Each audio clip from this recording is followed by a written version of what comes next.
اللہ ताला की छोटी बड़ी बहुत सी किताबें पैगंबरों पर नाजिल हुई।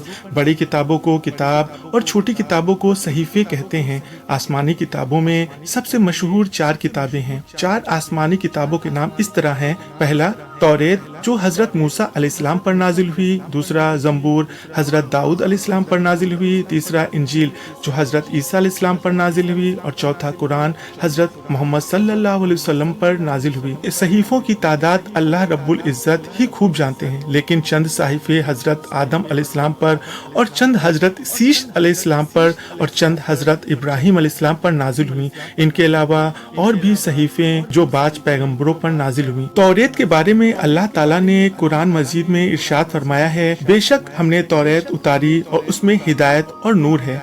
जंबूर के बारे में फरमाया, हमने दाऊद को जंबूर दी। इंजील के बारे में फरमाया, हमने ईसा इब्ने मरियम को भेजा और उन्हें इंजील दी। बस मुसलमानों को कुरान मजीद के जरिए से उन किताबों को आसमानी किताबें होना मालूम हुआ। ऐसा शख्स जो इन किताबों को अल्लाह की किताबें न माने वो काफिर है। तीनों किताबों अब अपनी असली सूरत में मौजूद नहीं है, क्योंकि कुरान मजीद में ये बात साबित होती है कि लोगों ने उन किताबों में अदल बदल कर दिया, यानी तहरीफ हुई। इसलिए उन मौजूदा तीनों किताबों के मुतालिक ये यकीन नहीं रखना चाहिए कि ये असली आसमानी किताबें हैं। चारों किताबों में सबसे अफजल और सदा बाकी रहने वाली किताब कुरान मजीद है।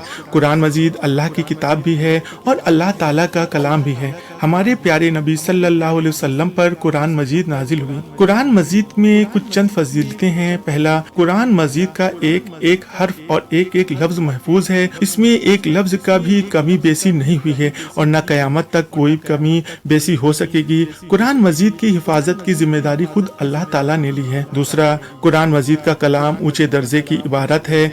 उसमें छोटी सी छोटी सूरत का मिसल एक जैसा दुनिया का कोई शख्स नहीं बना सकता। तीसरा, कुरान मजीद आखिरी शरीयत का अहकाम लाया है, इसलिए इससे बहुत से अहकाम ने पहली किताबों के हुक्म के मनसूख कर दिया। चौथा, पहली किताबें एक दफ़ा ही इकट्ठी नाजिल हुई, लेकिन कुरान मजीद 23 बरस तक ज़रूरतों के लिहाज से थोड़ा थोड़ा नाजिल होता रहा। आहिस्ता आहिस्ता और ज़रूरतों के वक्त उतरने की वजह से लोगों के दिलों में उतरता गया और सैकड़ों और हजारों आदमी इसके अहकाम को कबूल करते गए और मुसलमान होते गए। पांचवा, कुरान मजीद हजारों और लाखों मुसलमानों के सीनों में महफूज है और सीना व सीना हिफाजत रसूल सल्लल्लाहु अलैहि वसल्लम के मुबारक ज़माने से आज तक बराबर चली आती है और इंशाअल्लाह क़यामत तक जारी रहेगी। दुनिया में ऐसा कोई कौम नहीं है जो कुरान मजीद का अहकाम पर अमल करने के आजिज हो, क्योंकि कुरान मजीद का अहकाम हर ज़माने और हर कौम के लिए मुनासिब है। इसलिए कुरान मजीद नाजिल होने के बाद किसी दूसरी शरीयत और किसी दूसरी आसमानी किताब की हाजत बाकी नहीं रही और रसूल सल्लल्लाहु अलैहि वसल्लम के रिसालत तमाम दुनिया के लिए आम कर दी गई। अल्लाह ताला हमें कुरान मजीद की तिलावत और उसमें हुक्मों पर चलने की तौफीक अता फरमाए, आमीन। दोस्तों, अगर आपको ये हमारी वीडियो पसंद आती है तो आप हमारे चैनल अल मजीद को सब्सक्राइब, लाइक और अपने दोस्तों में ज़रूर से ज़रूर शेयर करें और कमेंट्स करके ये बताएं कि आपको ये हमारी वीडियो कैसे लगी।